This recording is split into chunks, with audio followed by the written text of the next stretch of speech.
UES Nightburn entered the war. Aliens fell without a sound. Part 1. Year was 2347. Humanity was losing the war. For 30 years, the Valorian Dominion had pushed human forces back toward Earth. Colony after colony fell. Fleet after fleet was destroyed. The aliens were stronger, faster, and their technology was far beyond anything humans had ever built. Admiral Catherine Cole stood alone on the observation deck of Orbital Station Helios. She was 58 years old. Her hair had turned silver from decades of war and stress. Her eyes were tired but still sharp. Below her, through the thick glass, she could see the construction yards where humanity built its warships. But she was not looking at the normal ships. She was looking at something else. Something secret. Commander Daniel Hayes walked up behind her. He was a younger man, maybe 40, with a serious face and dark circles under his eyes. He carried a tablet that showed the latest reports from the front lines. "We lost the 7th Battle Group," Hayes said quietly. 200 ships. Gone in 6 hours. Cole did not turn around. She kept staring at the construction yard below. "The Valorians have never lost a major battle against us," she said. "Their shields stop everything we fire at them. Their weapons cut through our armor like it is nothing. They are better than us in every way. Then why do we keep fighting?" Cole finally turned to face him. There was something strange in her eyes. Something Hayes had never seen before. It looked almost like hope. "Because we have been fighting wrong," she said. "We tried to beat them at their own game. We built bigger ships. We made stronger weapons. We followed the same rules of war that they follow." She pointed down at the construction yard. Hayes looked and saw something that made his blood run cold. It was a ship. But it was unlike any ship he had ever seen. Most warships were gray and angular, covered with weapon ports and engine exhausts and sensor arrays. This ship was different. Its hull was completely black, so dark that it seemed to absorb the light around it. It had smooth curves instead of sharp angles. There were no visible weapons, no glowing engines, no lights of any kind. It looked like a shadow given solid form. "What is that?" Hayes whispered. "That is the UES Nightburn," Cole said. "And it is going to change everything." 3 weeks later, the Nightburn was ready. The official records listed it as an experimental research vessel. Only 7 people attended its launch ceremony. There were no reporters, no cameras, no celebrations. This ship was a secret that humanity could not afford to reveal. Captain Nathan Burke stepped onto the bridge for the first time and felt the ship hum around him like a living thing. He was 42 years old, with short brown hair and a face that rarely smiled. His left hand was covered by a black glove that he never removed. Underneath that glove were scars from the Battle of Proxima Station, where he had watched his entire crew die around him. He was the only survivor. The Valorians had bombarded the station from orbit after the humans refused to surrender. 15,000 people had died in a single afternoon. Burke had floated in the wreckage for 3 days before rescue ships found him. He had volunteered for the Nightburn the moment he heard about it. His crew was small but carefully chosen. Lieutenant Commander Grace Lawson was his second in command. She was a tall woman with red hair and calm gray eyes. She had spent 6 years in special operations, doing jobs that did not officially exist. Chief Engineer Samuel Webb was a genius who had been kicked out of the Navy twice for making unauthorized changes to ships. The Navy had quietly brought him back because they needed his brain. Tactical Officer Maria Santos had written books about unconventional warfare. Communications Officer Henry Park could break any alien code within hours. They were not heroes. They were not the bright, shining champions that appeared in recruitment videos. They were something else. Something harder. Something that the Valorians had never faced before. Ship status, Burke said as he sat in the captain's chair. All systems ready, Webb reported from his engineering station. His voice was excited, like a child with a new toy. Stealth plating is active. Heat sinks are charged. Captain, this ship is invisible. Nothing gets out unless we want it to. No heat, no radiation, no signals. We are a hole in space. Weapons? Santos checked her displays. Railguns loaded with tungsten slugs. No guidance systems, no propulsion. We fire them cold and let gravity and speed do the work. Missile bays are full. Same principle. No engines on the missiles, no heat signatures. The enemy will never see them coming. Burke nodded slowly. He understood the theory. Normal weapons gave off energy signatures that alien sensors could detect. A missile with an engine was easy to track. A plasma bolt was basically a bright light screaming across space, but a chunk of metal with no engine, no heat, no signal of any kind. That was almost impossible to detect. Especially if the ship firing, it was also invisible. Navigation, Burke said. Set course for the Arcturus system. Lucy Marsh, the young navigator, looked up with wide eyes. She was the youngest member of the crew, only 25, with blonde hair pulled back in a tight bun. Sir, that is deep behind enemy lines. The Valorian Third Fleet is stationed there. 40 capital ships. Over 200 support vessels. I know. Sir, we are one ship. Burke looked at her. His expression did not change. Yes, he said. We are. The bridge fell silent. Everyone understood what he was saying. They were not going to Arcturus to scout or gather information. They were going to fight. One ship against an entire fleet. Grace Lawson broke the silence. You heard the captain. Set the course. Marsh hesitated for just a moment. Then she turned back to her console and entered the coordinates. The Nightborne's engines powered up, though no one outside the ship would ever know. The heat was captured and stored. The energy was contained. The ship moved through space like a ghost, leaving no trail behind. As they accelerated toward enemy territory, Burke stared at the stars on the main view screen.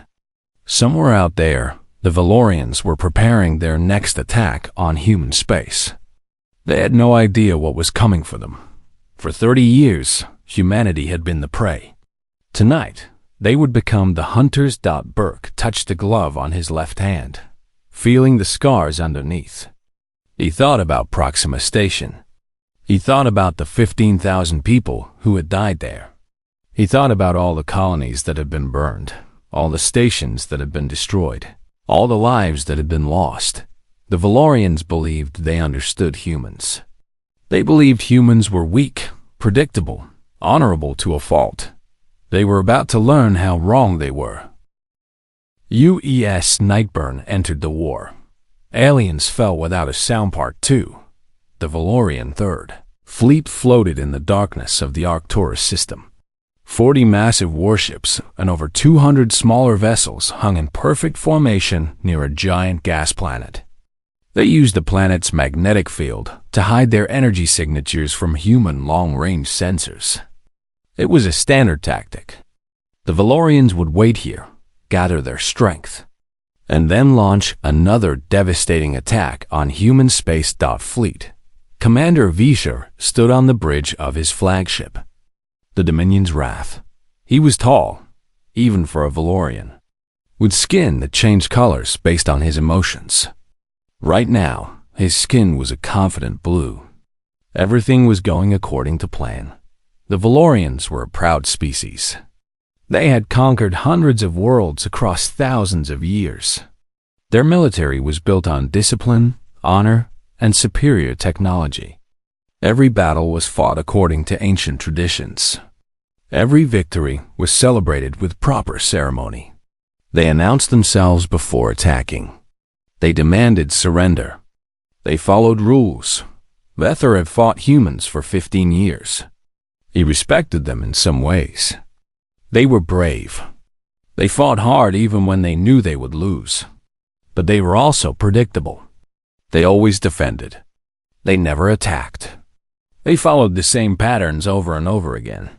"Fleet status," Vether commanded. "All vessels report ready," his second officer replied. "We can begin the offensive whenever you give the order." "Excellent." "We will." The lights flickered. Vether's skin flashed yellow with surprise. The Dominion's Wrath had backup systems for its backup systems. The lights never flickered. Something was wrong. "Report," he demanded. "Running diagnostics, Commander. We cannot find the cause." The lights came back on. The bridge crew looked at each other nervously. Vether was about to dismiss the incident when his communications officer spoke. "Commander, I am receiving a distress signal from the Celestial Blade." The Celestial Blade was a destroyer positioned at the edge of the formation. Vether frowned. "What kind of distress?" "They report they are under attack. Multiple hull breaches. Crew casualties. Under attack by whom? There are no human forces within 50 light years of this position." "They do not know, Commander. They say they cannot see any enemy ships on their sensors." Vether's skin shifted to a worried purple. This made no sense. Ships did not just get attacked by nothing. There had to be an explanation. "Order the Celestial Blade to fall back to the main formation. Send the Crimson Dawn to investigate." "Yes, Commander." The minutes passed slowly. Vether watched his tactical display, searching for any sign of enemy ships. There was nothing. No energy signatures. No weapon fire. Nothing but empty space and his own fleet. Then the Celestial Blade's icon disappeared from the display. "Commander, we have lost contact with the Celestial Blade." "The Crimson Dawn?" "They are approaching the last known position now." A pause. "Commander, they report debris. The Celestial Blade has been destroyed." "Destroyed by what?" "Unknown. The Crimson Dawn says there are no energy signatures consistent with weapon fire. No missile residue. No plasma burns. The ship appears to have been torn apart by physical impacts." Physical impacts. Vether tried to understand. Something had hit the Celestial Blade hard enough to destroy it. But what? And how had it avoided all their sensors? "All ships, ray shields. Go to full combat alert. I want every sensor in this fleet scanning every direction." The fleet responded immediately. 240 ships powered up their shields and activated their weapons. Sensor beams swept across space in every direction. Searching for the invisible enemy, they found nothing. Then another ship died. The supply vessel, Farhaven, simply stopped existing. One moment, it was there on the tactical display. The next moment, it was gone. No distress signal. No warning. Just death. Vether felt real fear for the first time in decades. His skin had gone pale white. "What is doing this?" He shouted. "Find it." But there was nothing to find. Aboard the UES Nightburn, Captain Burke watched the chaos unfold through intercepted communications. The Valorians were panicking. Their voices came through the speakers, translated into English by the ship's computer. They were scared. They were confused. They had no idea what was happening. 2 ships down, Maria Santos reported from her tactical station. "They still have no clue where we are." Burke nodded.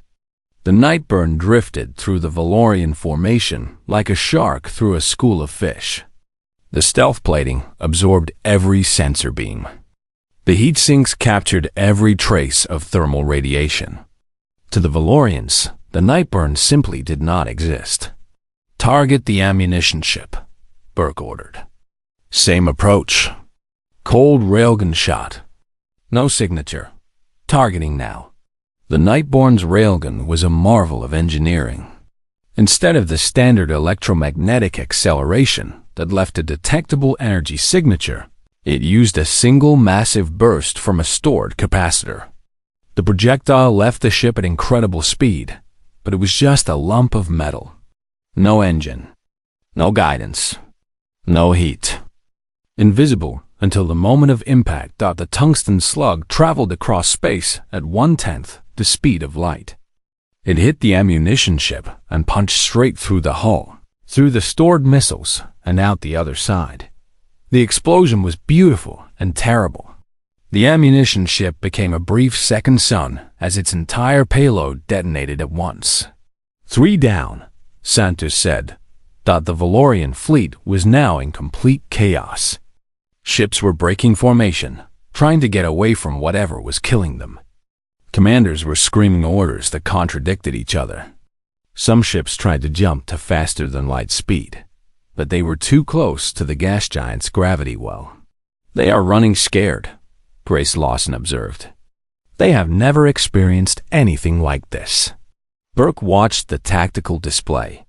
He thought about Proxima Station. He thought about the Valorian commander who had demanded surrender and then killed everyone anyway. He thought about all the human ships that had died facing these aliens in fair fights. The Valorians believed in honor. They believed in fair combat. They believed in announcing themselves and fighting according to rules. Humans had tried fighting that way for 30 years. It had not worked. "Continue the attack," Burke said. "Take them apart, one by one." "Captain," Santos said carefully, "if we push too hard, they might figure out what we are doing. Our advantage depends on them not understanding our capabilities." "I know, but right now, they are afraid. They are confused. Every ship we destroy here is one less ship that will attack Earth." He met her eyes. "No mercy. They showed us none." Santos looked at him for a long moment. Then she turned back to her console. "Understood, Captain." Selecting next target. The night continued. The night burn moved through the Valorian fleet like death itself, striking without warning, killing without sound. By the time the sun rose on the nearest human colony, the Valorian Third Fleet had lost 12 ships, and they still had no idea what was hunting them. The war had changed. The humans had stopped fighting fair, and the Valorians were only beginning to understand what that meant. UES Nightburn entered the war. Aliens fell without a sound. Part 3. By the 6th hour, the Valorian Third Fleet had lost 18 ships. Fleet Commander Vether had ordered a full retreat toward the nearest Dominion staging area, but the dying would not stop. Every few minutes, another ship would simply explode or go silent. No warning. No enemy. Just death from nowhere. Visser stood on his bridge and watched his fleet fall apart. His skin had turned a sickly gray color, the Valorian shade of despair. He had commanded fleets for 40 years. He had never lost a battle. He had never felt this helpless. The surviving crews were breaking down. Vether could hear it in their communications. Officers reported strange sounds in their ships.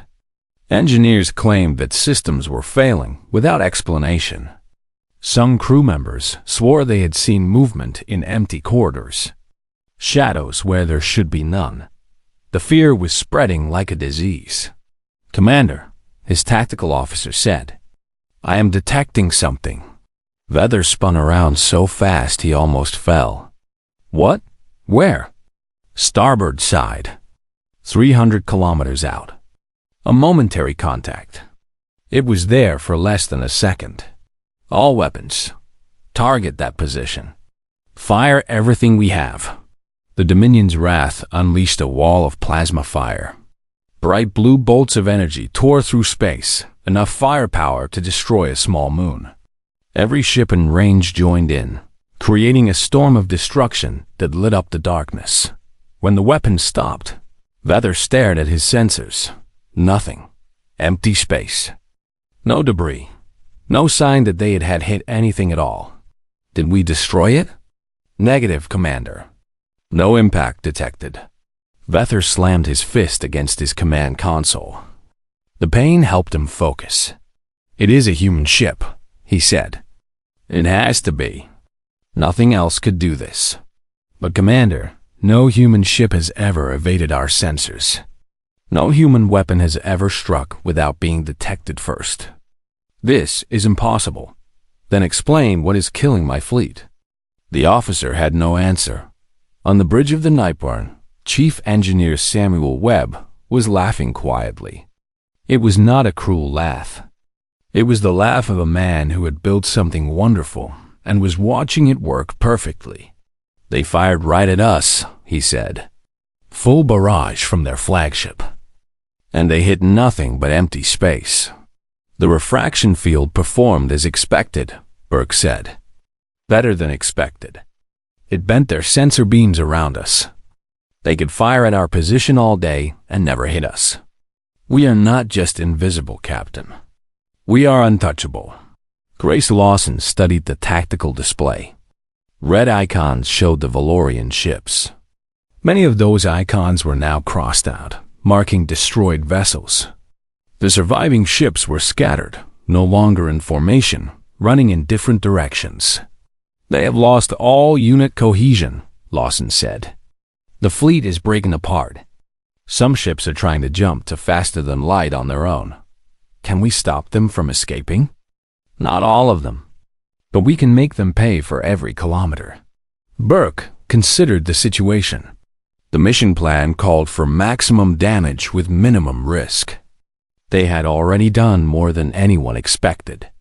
18 ships destroyed without taking a single hit. The Valorian Third Fleet was crippled, but Burke kept thinking about the past. He thought about watching the Valorians burn Proxima Station. He thought about floating in the wreckage, surrounded by the bodies of his friends. He thought about the 15,000 names that were now carved into a memorial wall back on Earth. "Continue the attack," he said. "Every ship they lose here is a ship that will never attack our colonies. Every crew we kill is a crew that will never murder our civilians." Maria Santos looked up from her console. "Captain, we have been running this operation for 6 hours. The crew is tired. The heat sinks are nearly full. If we push much harder, we increase our risk of detection." "Noted. Captain, I am not suggesting we stop. I am suggesting we be smart about this. We can withdraw now, dump our heat sinks in deep space, and come back for another run. They still will not know what hit them." Burke was quiet for a moment. Santos was right. The smart play was to pull back, reset, and attack again later. That was what the mission plan called for, but Burke had never been very good at following plans. "1 more hour," he said. "We hit them for 1 more hour, and then we withdraw. I want their fleet commander to remember this night for the rest of his life. I want him to wake up in the darkness and feel afraid." The bridge was silent. Everyone understood what their captain was doing. This was not just about military victory. This was about revenge. This was about making the Valorians feel what humans had been feeling for 30 years. 1 more hour, Lawson agreed. "Then we leave." The hour that followed was the worst of Vether's life. 7 more ships died. The Valorians tried everything. They clustered together for protection, but that just made them easier targets. They spread out to cover more space, but that left them isolated and vulnerable. They fired blindly at any sensor contact, real or imagined, but they never hit anything. By the end, the Third Fleet had lost 25 ships. Over 30,000 Valorian soldiers were dead, and they had not landed a single hit on their attacker. When the attacks finally stopped, Vether did not feel relief. He felt hollow. His fleet limped toward friendly space with barely half its original strength. His crews were traumatized. His reputation was destroyed. He sent a message to Valorian High Command, reporting what had happened. He did not try to make excuses. He simply told them the truth. Something had attacked his fleet from the shadows, and he had been powerless to stop it. The response came back within hours. High Admiral Cathar himself replied, "Return to headquarters immediately. Do not speak of this to anyone. The High Council will decide what to do next." Vether obeyed. He had no choice. But as his battered flagship limped through space, he could not stop thinking about what had happened. The humans had done something new. They had developed technology that made them invisible and weapons that struck without warning. But more than that, they had changed the way they fought. For 30 years, humans had been honorable enemies. They had followed the rules of war. They had been predictable. This attack was different. There was no honor in striking from the shadows.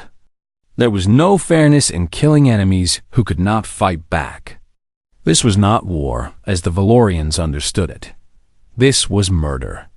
This was terror. This was something cold and dark and utterly without mercy. Vether looked at his reflection in the dark viewport. His skin was still gray with fear. For the first time in his long career, he was not sure the Dominion would win this war. The humans had become something new, something dangerous, and he did not know how to fight them anymore. UES Nightburn entered the war. Aliens fell without a sound part 4. The Valorian High Council met in their great chamber on Vela Prime. The room was ancient, built thousands of years ago when the Dominion was young. Tall pillars of white stone rose toward a ceiling painted with scenes of conquest. The floor was polished black marble that reflected the stern faces of the 12 council members. High Admiral Cathar stood before them, presenting his report. His skin shifted through various shades of blue and purple as he spoke, reflecting his mixed emotions. He was one of the most powerful military commanders in the Dominion, but today he felt small. "One ship," said Elder Mothra, the oldest member of the council. Her voice was like dry leaves rustling in wind. "You are telling us that one human ship destroyed 25 of our vessels and killed 30,000 of our soldiers." "We believe it was one ship." "Elder, the survivors detected only a single momentary contact throughout the entire engagement. How is this possible?" Cathar took a deep breath. "The humans have developed stealth technology far beyond anything we have encountered.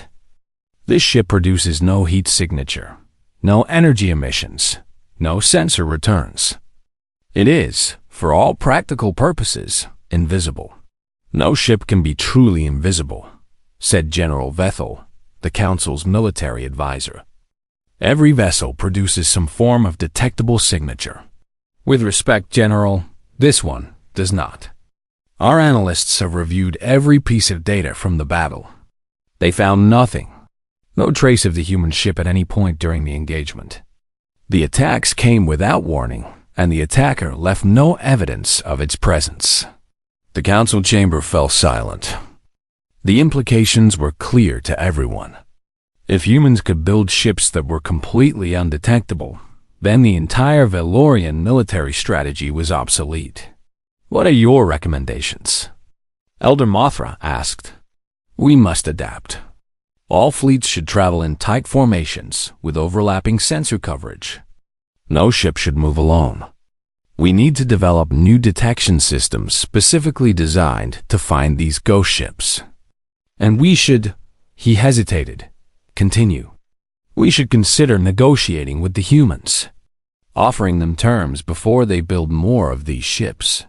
General Vethal's skin flashed angry red. "You suggest we surrender? After thousands of years of Valorian dominance? Because of one battle? I suggest we be realistic. The humans have changed the nature of this war. They can now strike anywhere, at any time, without detection. If they build a fleet of these vessels, they could cripple our supply lines, destroy our staging areas, and hunt our ships across the galaxy. We cannot fight an enemy we cannot see. Then, we will find a way to see them. And how many ships will we lose while we search for that way? How many soldiers will die?" The argument continued for hours. In the end, the council decided on a middle path. They would not negotiate, but they would not ignore the threat either. All fleets would adopt new defensive protocols. Research teams would work on improved sensors. and the offensive against human space would be delayed until the threat could be properly assessed. It was a reasonable decision. It was also too late. The used Nightburn returned to human space 3 weeks after it had left. The ship slipped through the front lines the same way it had slipped through the Valorian fleet, silently, invisibly, like a shadow passing through darkness. Admiral Catherine Cole was waiting at the dock when Captain Burke stepped off the ship. She looked older than she had 3 weeks ago. The stress of waiting, of not knowing, had taken its toll. "Report," she said. 25 capital ships destroyed. Over 100 support vessels damaged or destroyed. Estimated enemy casualties exceed 30,000. We suffered no damage and no casualties. Cole closed her eyes for a moment. When she opened them, they were wet. "You have no idea what this means," she said. "For 30 years, we've been losing. Every engagement, every battle, we lose more ships, more people, more hope. The colonies are afraid. Earth is preparing for the worst. People have stopped believing we can win. And now? Now we have proof that we can fight back, that we can hurt them, that they can bleed just like we can." She led Burke away from the dock into a private corridor where they could speak without being overheard. "The Council has authorized an expansion of the program. We are building 12 more ships like the Nightburn. An entire fleet of ghost ships, all trained in the tactics you developed." Burke nodded slowly. He should have felt proud.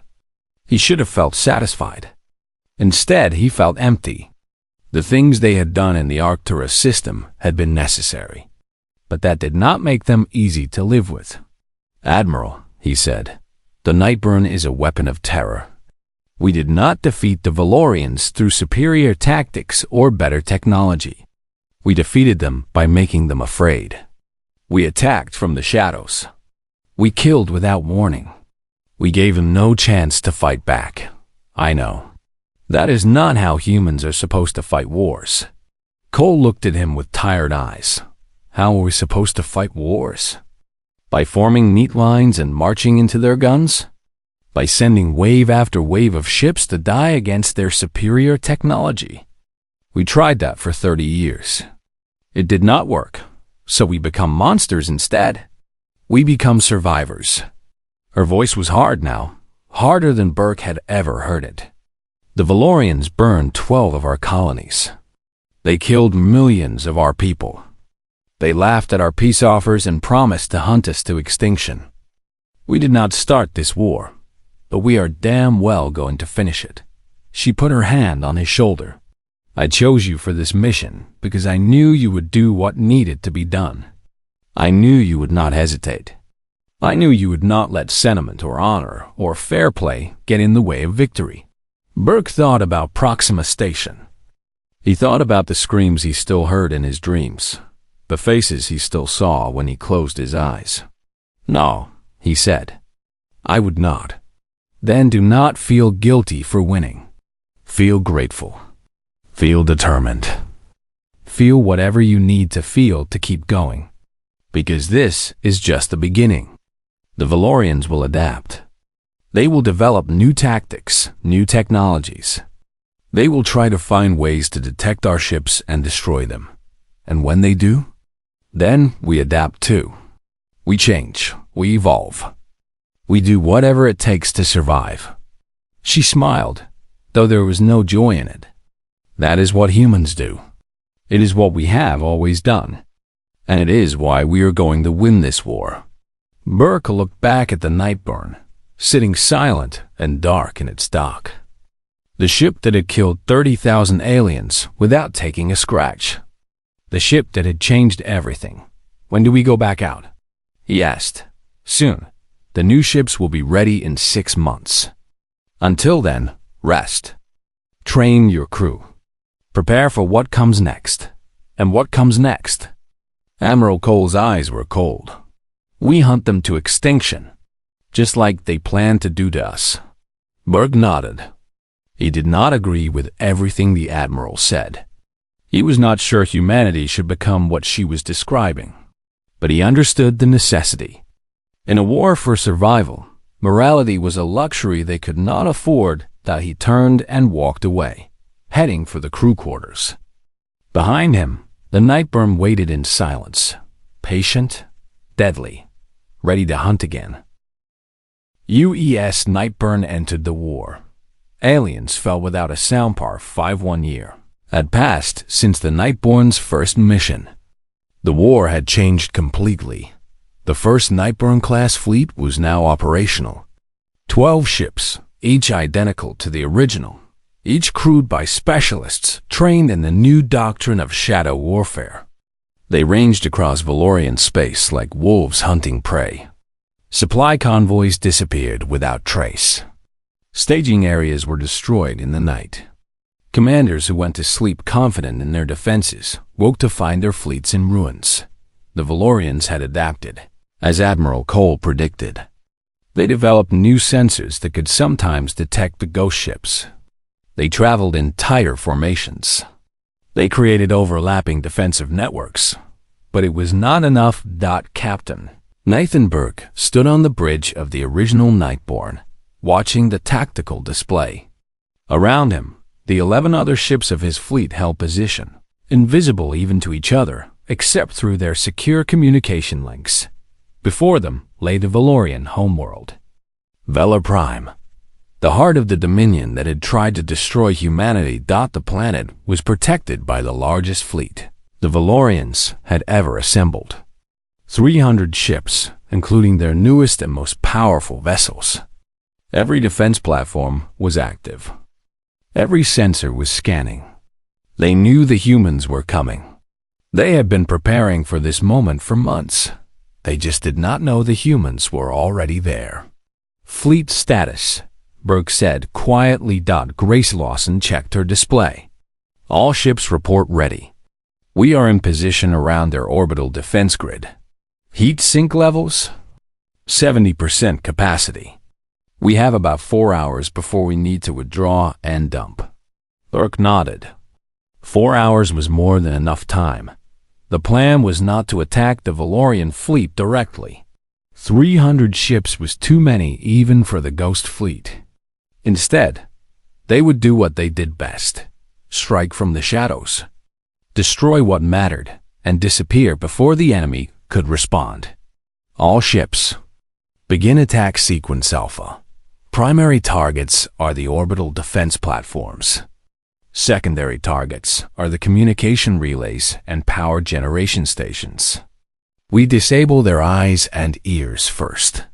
The acknowledgements came back silently, through text rather than voice. Even their communications were invisible. All using quantum-encrypted type beam transmissions that left no trace. The attack began aboard the Dominion's flagship. High Admiral Cathar stood watch over his defensive formation. He had not slept in 3 days. He knew the humans were coming. Every report, every piece of intelligence, pointed to a major offensive against Velar Prime, but his sensors showed nothing. The space around his homeworld was empty, except for his own ships. Any contacts?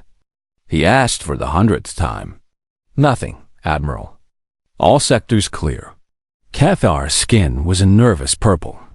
He remembered the reports from the Third Fleet disaster. Commander Vether had seen nothing either, right until his ships started dying. Increased sensor power. The first explosion cut him off. One of the orbital defense platforms vanished in a ball of fire. Then another. Then 3 more. We are under attack.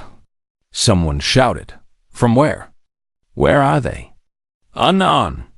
No enemy contacts detected. The defense platforms died one by one. These were massive structures, bristling with weapons and protected by heavy shields. They should have been nearly invincible. Instead, they fell like leaves in autumn, struck by invisible attacks from impossible angles. Return fire. Fire at anything. The Valorian fleet opened up with everything they had. Plasma bolts and missiles filled space around. Velar Prime. The night sky lit up with enough firepower to destroy a civilization. They hit nothing. Burke watched the chaos from the bridge of the Nightburn. His ships had spread out around the planet, each one targeting different pieces of the defense network. The Valorians were firing blindly, wasting ammunition on empty space. Defense grid at 40%, Santis reported. Communication relays destroyed. Power stations are next. Continue as planned. The power stations went dark one by one.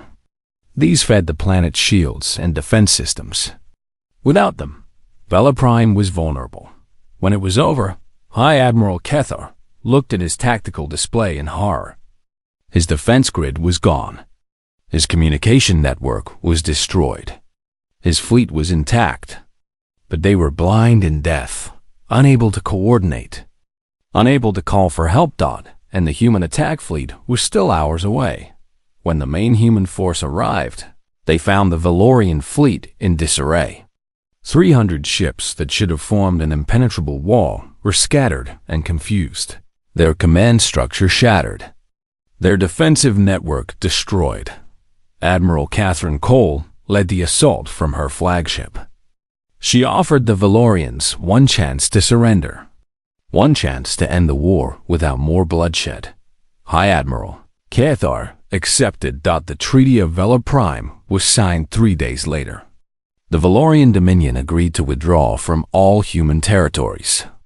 They agreed to pay reparations for the colonies they had destroyed. They agreed to a permanent peace.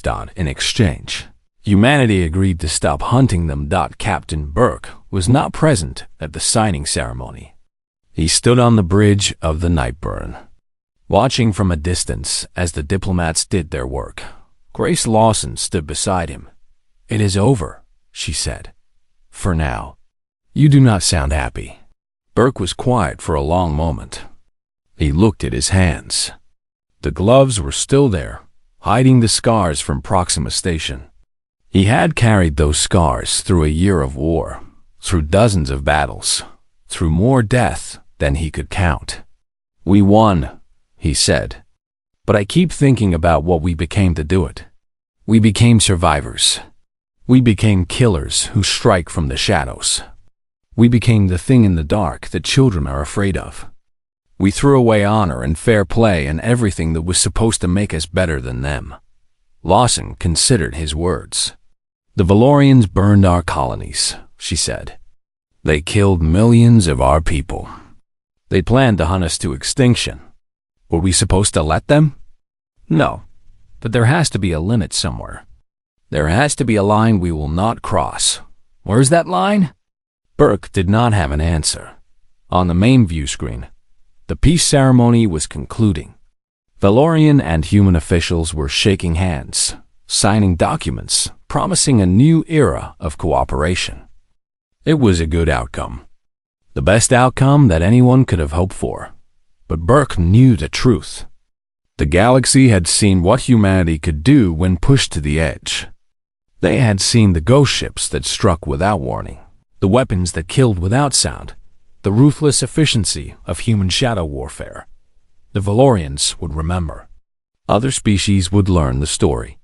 Word would spread across the stars about the humans who fought without honor, who killed without mercy, who won their wars through terror and darkness. Some would call them monsters. Some would call them survivors. Some would say they had simply done what was necessary. Burke did not know which answer was correct. He only knew that humanity had changed. They had entered this war as a young, idealistic species, still believing in fairness and honor and the rules of civilized warfare. They had emerged as something else. The Nightburn hummed around him, patient and silent, waiting for the next mission that might never come. Burke put his hand against the bulkhead and felt the ship respond to his touch. What happens now? Lawson asked. Burke looked at the stars. "We go home," he said. "We rebuild. We remember what we did and why we did it.